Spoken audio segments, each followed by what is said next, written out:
Ladies and gentlemen, I am honored to present to you Miss Ayn Rand.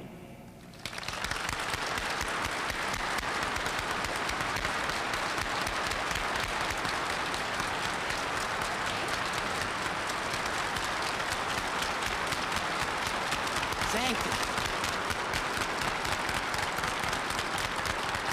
Thank you.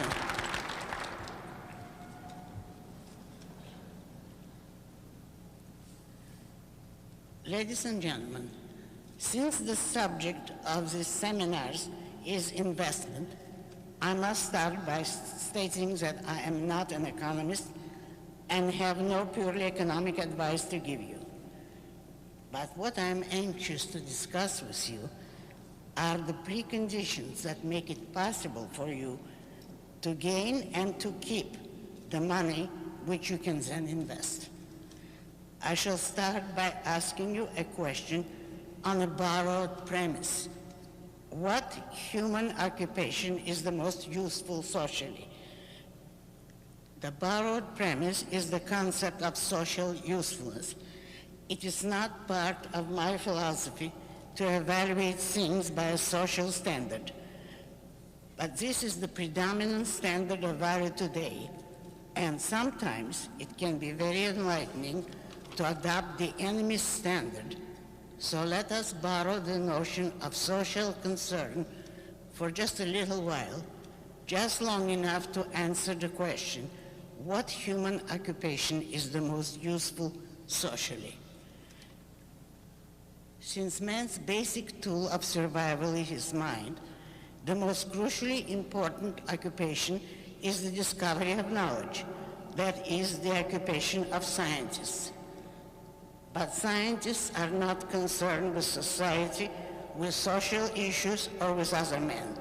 Scientists are essentially loners. They pursue knowledge for the sake of knowledge. A great many scientific discoveries and technological discoveries were known before the Industrial Revolution and did not affect human existence.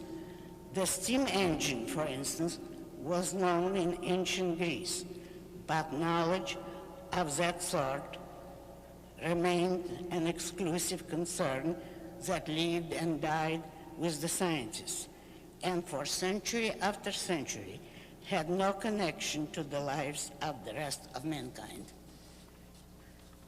Now suppose that a group of men decided to make it their job to bring the results of the achievements of science within the reach of men, to apply scientific knowledge to the improvement of man's life on Earth. Wouldn't such men be the greatest social benefactors as they have been since the Industrial Revolution? Will you excuse me, please? I don't want any pictures taken of me.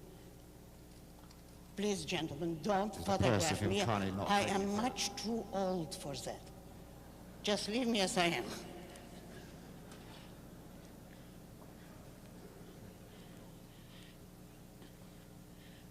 Wouldn't such men be the greatest social benefactors as they have been since the Industrial Revolution?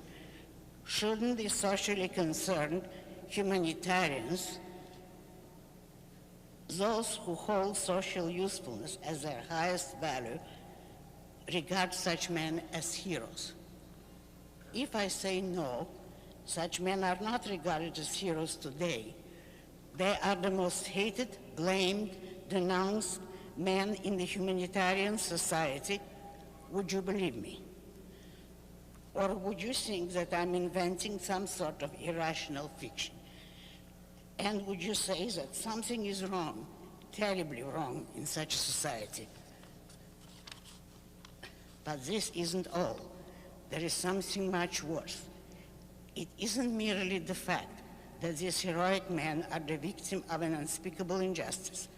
It is the fact that they are first to perpetuate that injustice against themselves, that they adopt a public stance of perpetual apology and universal appeasement, proclaiming themselves guilty of an unspecified evil, begging the forgiveness of every two-bit intellectual, every unskilled laborer, every unemployed politician. No, this is not fiction.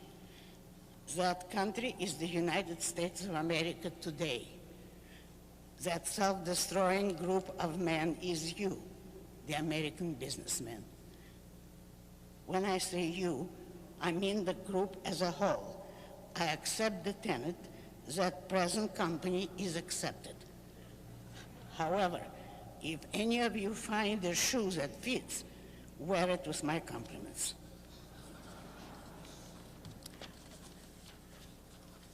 Karl Marx predicted that capitalism would commit suicide. The American businessmen are carrying out that prediction.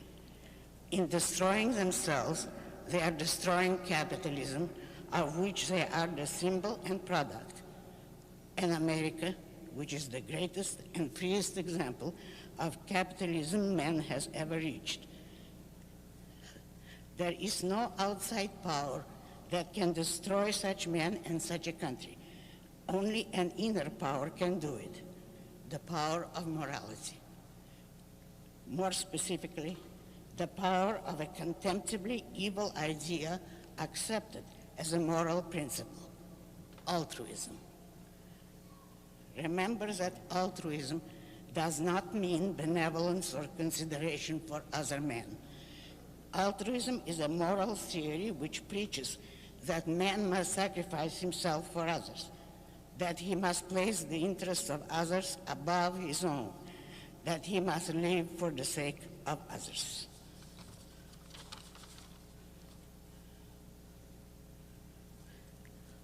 Altruism is a monstrous notion. It is the morality of cannibals devouring one another. It is a theory of profound hatred for men. I seem to have competition here. I'll let you go first.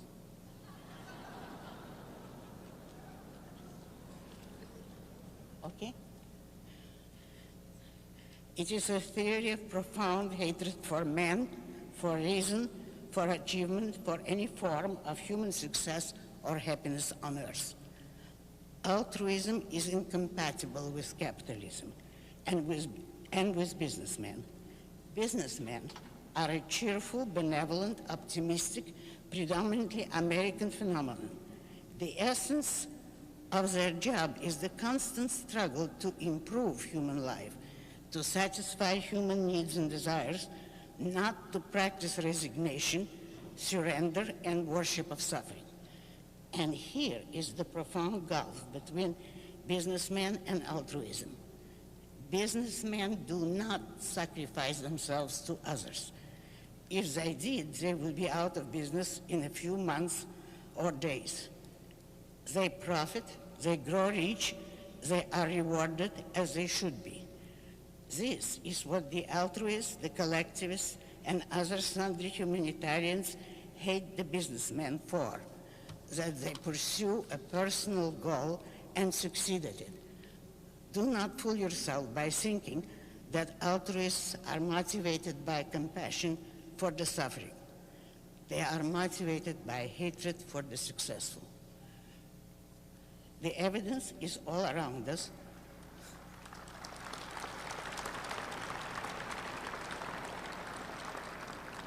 Thank you.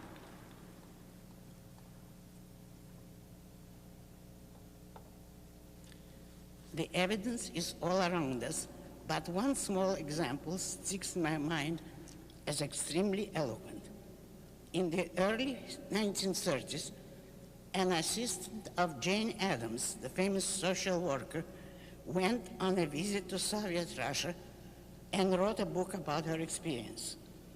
The sentence I remember is, quote, "How wonderful it was to see everybody equally shabby," close quote.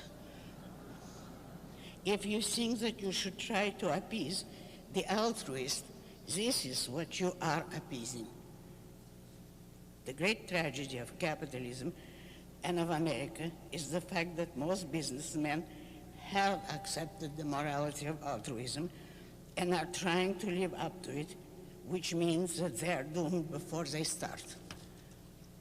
Another contributory evil is the philosophical root of altruism, which is mysticism, the belief in the supernatural, which preaches contempt for matter, for wealth, well-being, or happiness on earth. The mystics are constantly crying appeals for your pity, your compassion, your help to the less fortunate, yet they are condemning you for all the qualities of character that make you able to help them. Evil theories have to rely on evil means in order to hold their victims. Altruism and collectivism cannot appeal to human virtues. They have to appeal to human weaknesses. And where there are not enough weaknesses, they have to manufacture them. It is in the nature of altruism and collectivism that the more they need a person or a group, the more they denounce their victims, induce guilt, and struggle never to let the victims discover their own importance and acquire self-esteem. The businessmen are needed most by the so-called humanitarians because the businessmen produce the sustenance the humanitarians are unable to produce. Doctors come next in the hierarchy of being needed and observe the hostility, the denunciations, and the attempts to enslave the doctors in today's society. Most businessmen today have accepted the feeling of guilt induced in them by the altruist. They are accused of anything and everything. For instance, ecologists denounce the businessmen for their refusal to sacrifice themselves to the snail darter and the Forbish sword. But the businessmen's actual guilt is their treason against themselves, which is also their treason against their country. The statement that aroused such fury among the collectivists, quote, "what's good for General Motors is good for the country," was true. And the reverse is also true. What's bad for industry is bad for this country. I am here to ask you a question on my own, not on borrowed premises. What are you doing to the advocates of capitalism, particularly the young? Appeasement is a betrayal not only of one's own values, but of all those who share one's values.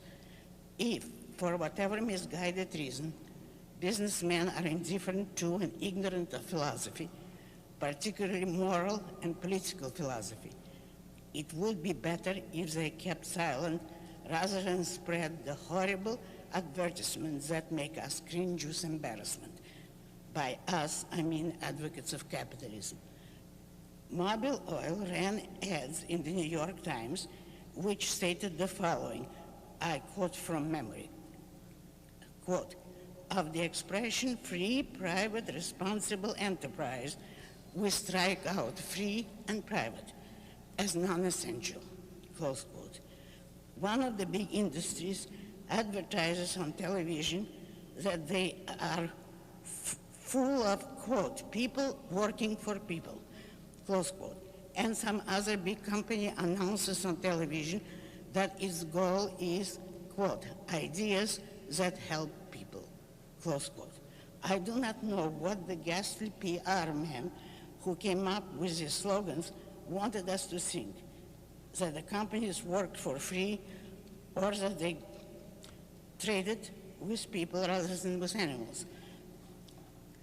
Actually, their purpose was to suggest populism in some indirect kind. It was actually the desire to give the impression that businessmen work for nothing but others, for the people, that they are in fact no better than the politicians.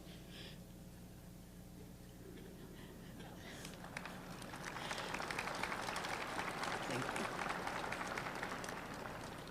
The worst of the bunch is some new group in Washington, D.C., called something like Committee for the American Way, which puts out a television commercial showing some ugly, commonplace people of all kinds, each proclaiming that he likes a different kind of music. I like rock and roll, and I like jazz, and I like Beethoven, etc. Ending on a voice declaring, "This is the American way, with every man entitled to have and express his own opinion." I, who come from Soviet Russia, can assure you that debates and differences of that kind were and are permitted in Soviet Russia. What about political or philosophical issues? Why didn't they show people disagreeing about nuclear weapons or about abortion or about affirmative action? If that committee stands for the American way, there is no such way any longer. Observe also that in today's proliferation of pressure groups, the lowest sort of unskilled labor is regarded as the public and presents claims to society in the name of the public interest and is encouraged to assert his right to a livelihood. But the businessman, the intelligent, the creative, the successful men who make the laborer's livelihood possible have no rights and no legitimate interests, are not entitled to their livelihood, their profits, and are not part of the public.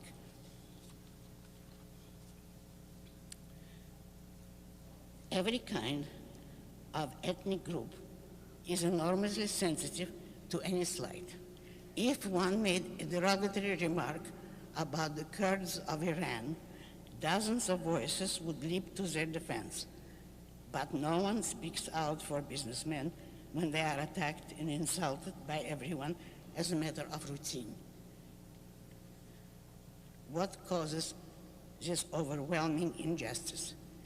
The businessmen's own policies, their betrayal of their own values, their appeasement of enemies, their compromise, all of which add up to an air of moral cowardice. Add to it the fact that businessmen are creating and supporting their own destroyers.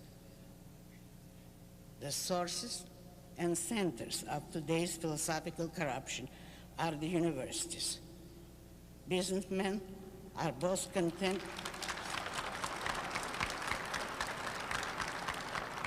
Thank you. That is the most important point. Businessmen are both contemptuous of and superstitiously frightened by the subject of philosophy. There is a vicious circle involved here. Businessmen have good ground to despise philosophy as it is taught today, but it is taught that way because businessmen have abandoned the intellect to the lowest rung of the unemployables.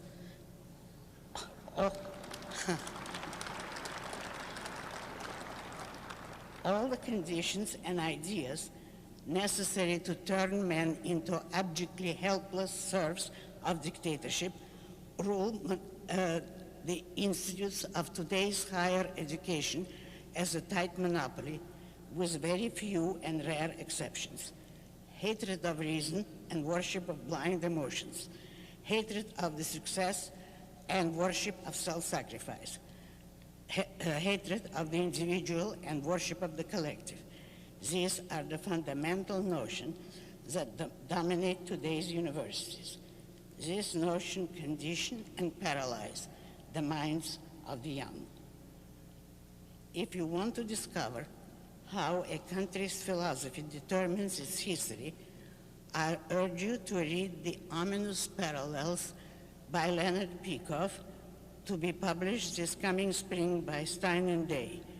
This brilliant book presents the philosophical similarities between the state of America's culture today and the state of Germany's culture in the Weimar Republic in the years preceding the rise of Nazism. After you read this book, you will know the power of philosophy, and you will know that one cannot play with it as irresponsibly as people do today, nor can one ignore it. It is the businessman's money that supports American universities, not merely in the form of taxes and government handouts, but much worse, in the form of voluntary private contributions donations, endowments, etc. In preparation for this lecture, I tried to do some research on the nature and amounts of such contributions. I had to give it up. It is too complex and too vast a field for the efforts of one person. To untangle it now would require a major research project and probably years of work. All I can say is only that millions and millions and millions of dollars are being donated to universities by big business enterprises every year, and that the donors have no idea what their money is being spent on or whom it is supporting. What is certain is only the fact that some of the worst anti-business, anti-capitalism propaganda has been financed by businessmen in such projects.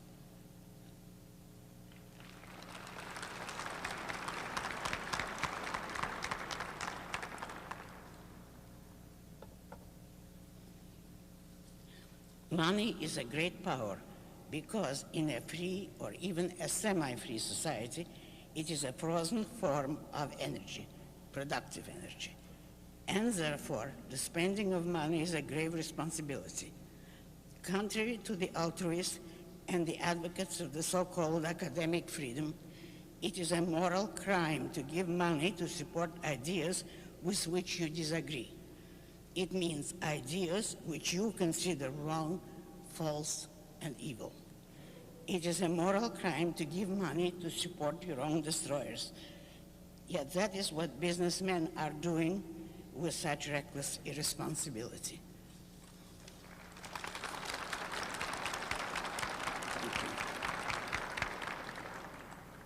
On the faculties of most colleges and universities, the advocates of reason, individualism, and capitalism are a very small minority, often represented by feeble specimen of window dressing.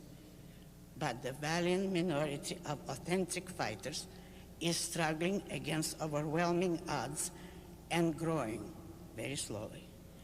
The hardships, injustices, and persecutions suffered by these young advocates of reason and capitalism are too terrible a story to be told briefly. These are the young people whom businessmen should support. Or, if businessmen are too ignorant of academic issues, they should leave academic matters alone. But to support irrationalists, nihilists, socialists, and communists who form an impenetrable barrier against the young advocates of capitalism, denying them jobs, recognition, or a mere hearing, is an unforgivable outrage on the part of irresponsible businessmen who imagine that it is morally safe to give money to institutions of higher learning.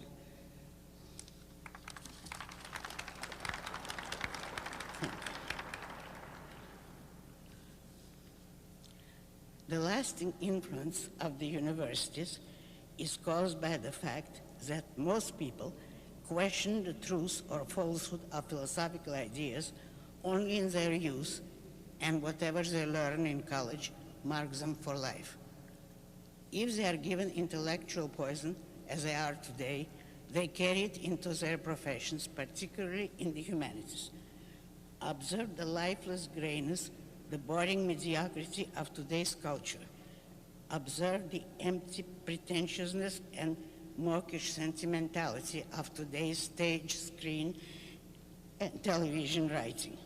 There are no serious dramas any longer, and such few as attempt to be serious are of a leftist collectivist persuasion.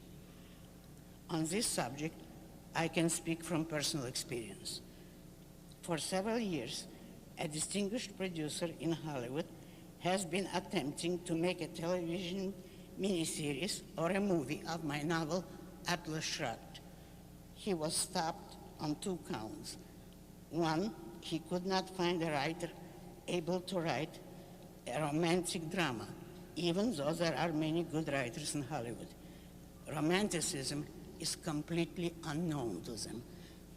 And 2, he could not raise the money for his project.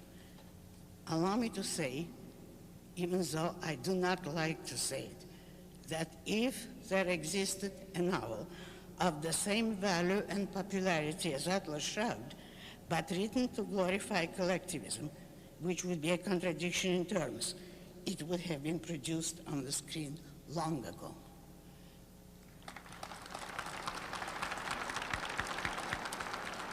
You're not, I hope, applauding that fact that there are too many supporters of the left kind of writers? Well, I do not believe in giving up, and so in answer to many questions, I chose this occasion to make a very special announcement. I am writing a 9-hour teleplay for Atlas Shrugged.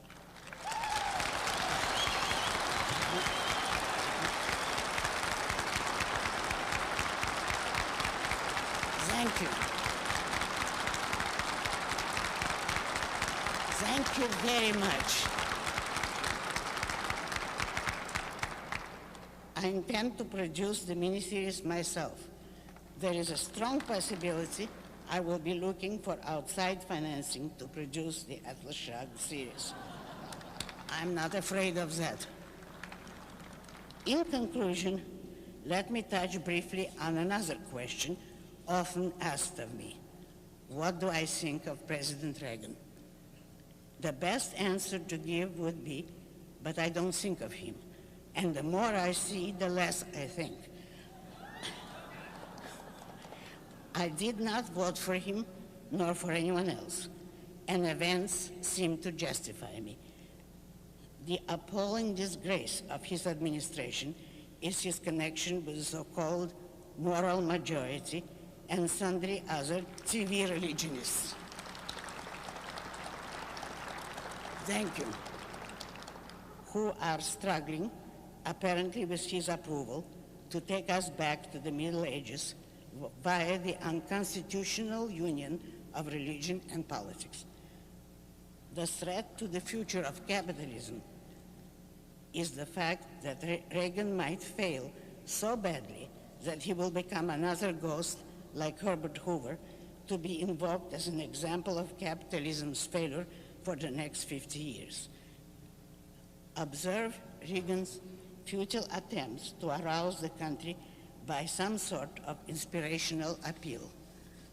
He is right in thinking that the country needs an inspirational element, but he will not find it in the God, family, tradition swamp. The greatest inspirational leadership this country could ever find rests in the hands of the most typically American group, the businessmen. But they could provide it only if they acquired philosophical self-defense and self-esteem. Here is what young Americans have to say about it. I quote from the May 15, 1980 issue of The Intellectual Activist, a newsletter published by Peter Schwartz. Quote, feminists threaten to publicize the names of psychologists who hold their convention in a state which has not yet endorsed the Equal Rights Amendment. Unionists protest political functions that serve lettuce not approved by Cesar Chavez. Yet businessmen are willing not simply to tolerate denunciations of free enterprise, but to financially sponsor them, close quote. And I quote from an article by M.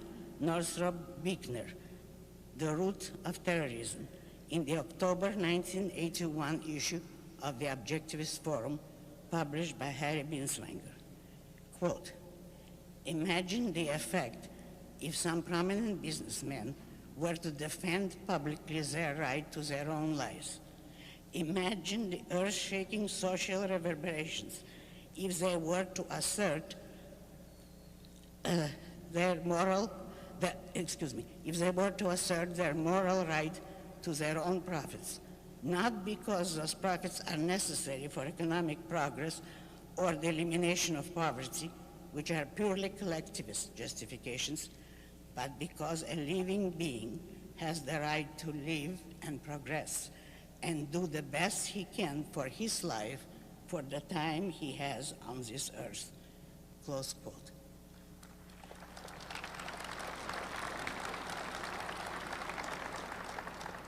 I recommend both these publications very highly. You may write to the intellectual activist at 131 Fifth Avenue, New York, New York, 10003, and to the Objectivist Forum at Box 5311, New York, New York, 10150.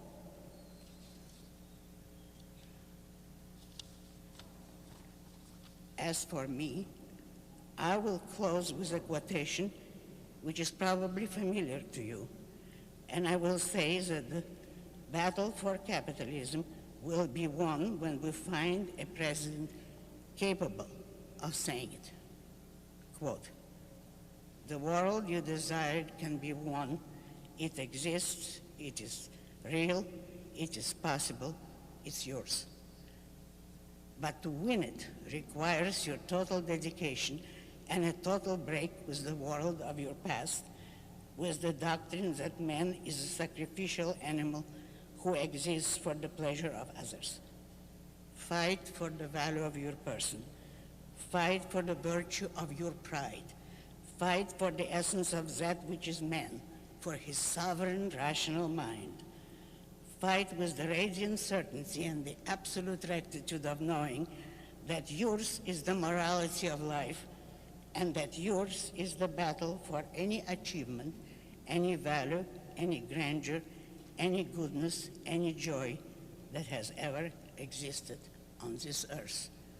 Close quote. Thank you.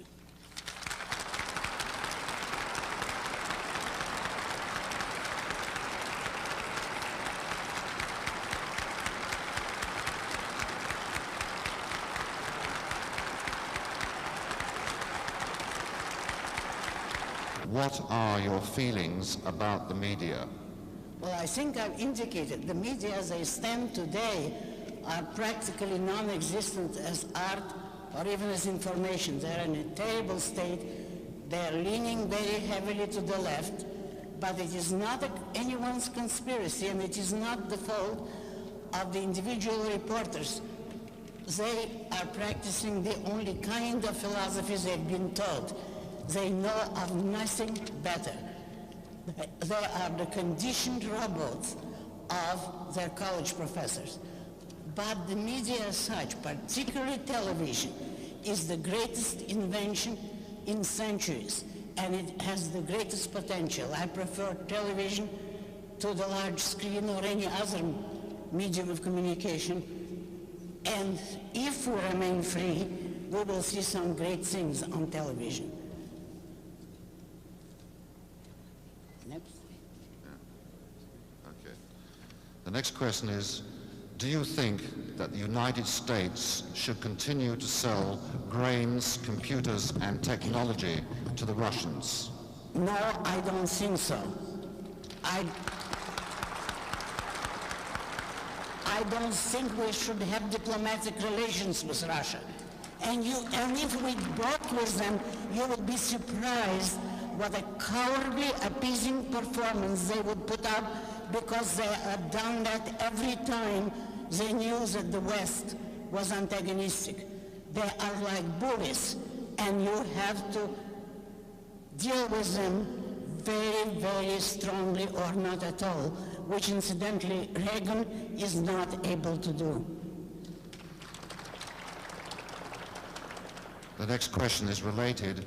Is Russia a real threat today? Russia as such was never a threat to anyone, even to little Finland that beat Russia twice during World War II. Russia is the weakest and most impotent country on earth. If they were in a war, most of the miserable Russians would defect.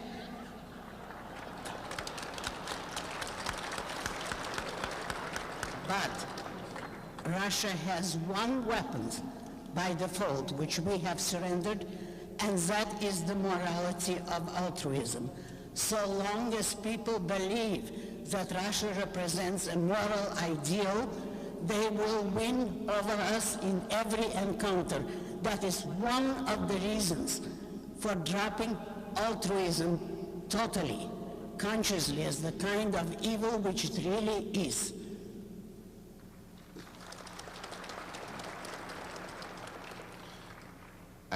Next question is, at this point in time, would you please tell me what form the strike by the men of the mind should take? The form is learn philosophy and preach it and spread it around by every means open to you. We are not yet in a stage where we should give up the country. We are still free, and the way to fight for capitalism is to take very good care of understanding philosophy thoroughly and then spreading the right ideas as much as you can. It is only when and if a country establishes a censorship that the men of the mind should retire, but we're not in that stage, and I don't think we will reach it.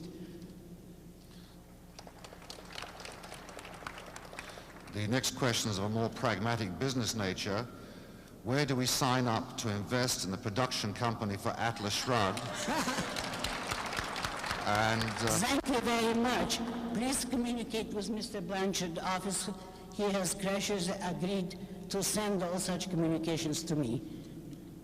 I might add that question was from Mr. Jerome Smith and Mr. Mark Tier, two familiar names here. Would you please comment on Poland and solidarity?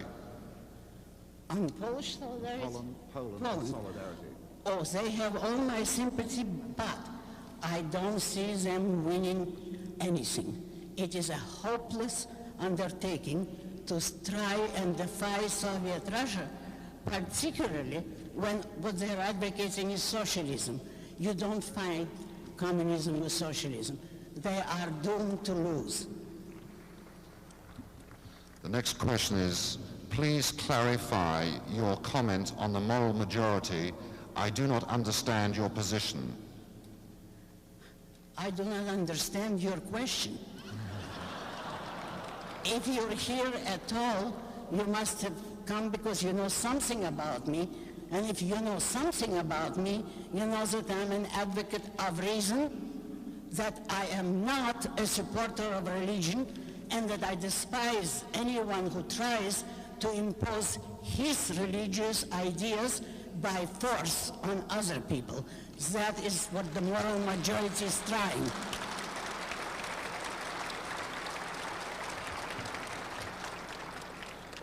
The next question is, why do you think Reagan is a failure? Because I read the newspapers. His economic plan, barely put through Congress, is immediately proved to be a failure, and he has to try and beg for some more cuts. And the statement of his protege, Mr. Stockman, which is disgraceful. I never trusted that young man, and that proves it. His statements shows that it is a gang of men who enjoy parading around as powerful, but who have no idea what to use their power on. And Mr. Reagan in particular is not an advocate of capitalism. He is an advocate of a mixed economy with a different kind of mixture. So he'll fail like all of them. In your opinion, where and how would you educate our young people? I have been telling you that for half an hour or more. I have written millions of words about it. If you want to know how I would educate them, read my books. As to where, I can't answer you at present. Inquire in which colleges have some objectivist professors. Some of them have. Not many, but there are some and very good ones. Follow those courses.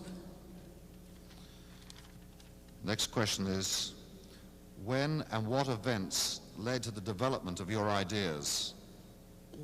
Yes. When and what events led to the development of your ideas? Thank you. That's a very good question in one respect. I don't develop my ideas from events. I develop them from observation. I held the same ideas, essentially, from the age of about 2.5, which is the earliest I remember myself. I have learned a great deal in the years since, but the essence of the ideas have not changed. It is true that some people have to be hit over the head with events before they will connect two souls. But I showed you in Atlas Shrugged that I can predict events. I can do it because I see the essential, basic premises that dominate certain movements, and I know what the results would be.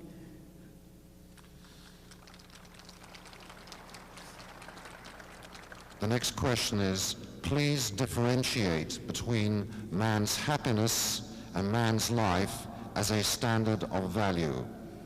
I don't regard this as a legitimate question. I know what kind of movement is behind that sort of junk. If you really don't understand, read Gold's speech in Atlas Shrugged, which will explain it to you very clearly, and I do not grant anyone the premise that that speech is unclear.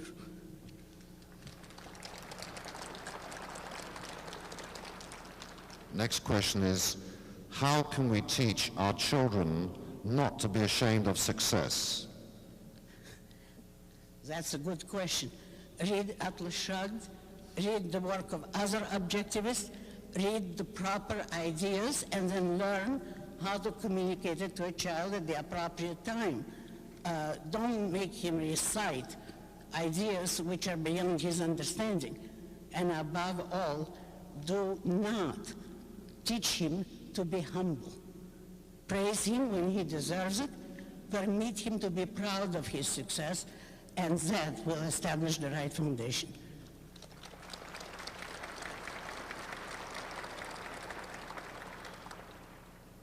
Where will we find a president such as you describe among today's politicians? I wish I knew. That's why I say it's much too early for philosophical politics. Among those in power today, or even known today, I may mention one or two young ones who have not yet proved themselves, and it's much too early to recommend anyone. Next question is, what actors would you cast in Atlas Shrugged? Do I answer that? No. My advisors say, no, it is actually improper to begin casting before you have finished the script and formed a company. I have some very good ideas on that subject, but it's too early to mention them publicly. Thank you. Next question is, Ms. Rand, you are a woman and we have been downtrodden. Do you approve of ERA, and if so, why? And we are downtrodden? Yes. I just read the questions. Please. No, I don't approve the ERA because it's a totally unnecessary, repetitive document which will achieve nothing but give a lot of bad female politicians a tool to work with and impose on the rest of us. As far as the feminist movement is concerned, I am a male chauvinist, proudly.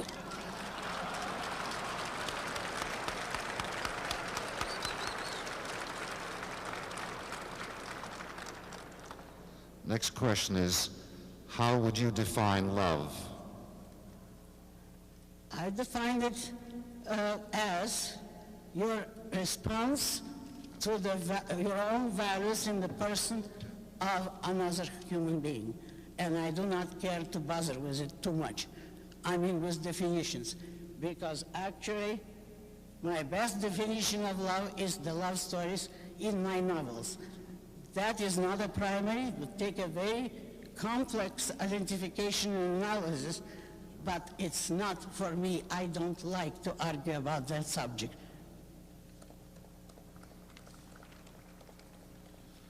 Next question is there still hope for salvaging our free system?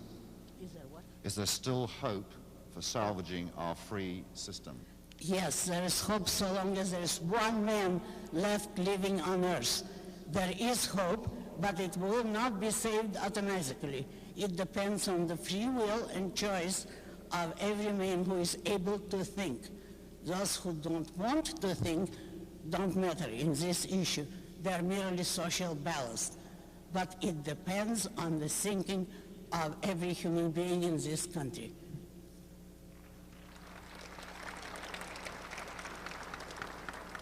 Next question is, what do you reply when someone says to you, you hate the poor and disadvantaged, don't you? Nobody has ever come close enough to me to say such a thing. I don't hate the poor, I just don't think that they're the best thing in life and that one should tailor everything for their convenience. And here I'd like to quote a very interesting person, if you've heard of him, the Reverend Ike. He is a black evangelist and a remarkable one because he preaches not suffering and submission, but success. And he tells his congregations that every man can succeed in what he understands, what he can do. Reverend Ike's statement about the poor is as follows: the best way to help the poor is not to be one of them.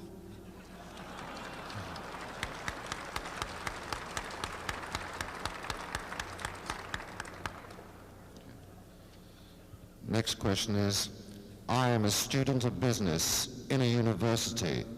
What will become of me if there is no more money in the universities? Help them to earn their money honestly. And if the left gives them money, don't go into those universities, but help the right kind of businessmen provide financial help for the right kind of universities.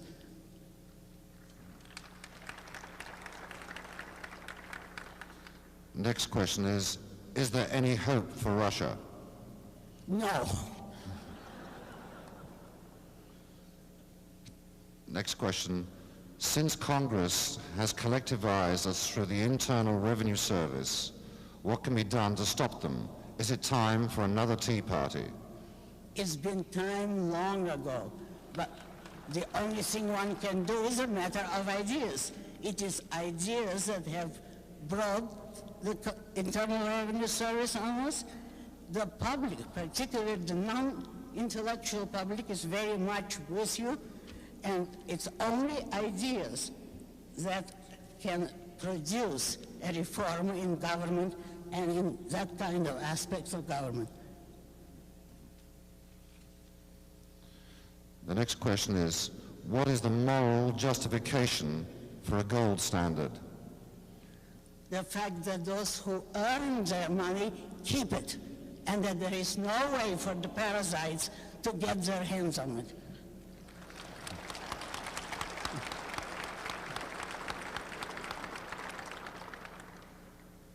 Next question is, who are some of your favorite writers of novels? My favorite writers? Victor Hugo, Dostoevsky, or Henry. That, I think, is enough. Next question, was Reagan the best choice available? No. I would have voted for Ford. He had his flaws, but he was infinitely superior to Reagan. Somebody just asked you to kindly repeat some of the names and I think addresses you mentioned in your talk, and specifically here the question is, what was the name of the book that you suggested we read that will be published in the spring, and who was the author? The book's title is The Ominous Parallels. The author's name is Leonard Peikoff, P-E-I-K-O-F-F. He is a brilliant professor of philosophy, and it is the best book, omitting present company, that is coming out today. If you like my books, you will like this one. Next question is, how specifically is Reagan's conservative, pro-capitalist government helping destroy capitalism to try to stay in power? Try to stay in power. For one thing, you cannot stand in power today nor do anything politically without a well-formulated, consistent political philosophy, because it is by philosophical means that the collectivists have come to power, and you can't defeat them except by philosophical means. And if you listen to just one of Reagan's religionists, you can forget the word philosophy.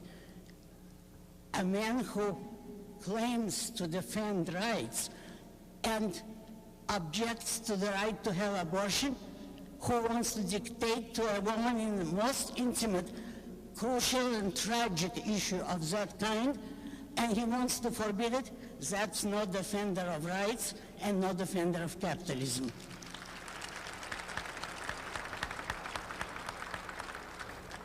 I think this would now have to be the final question.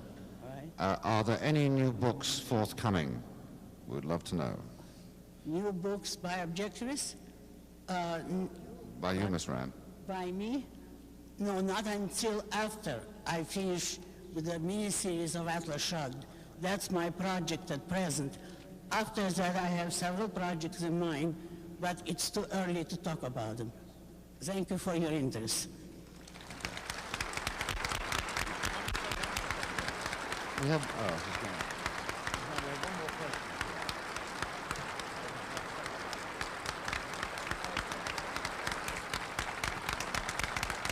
Thank you all very much. I certainly appreciate it. Goodbye.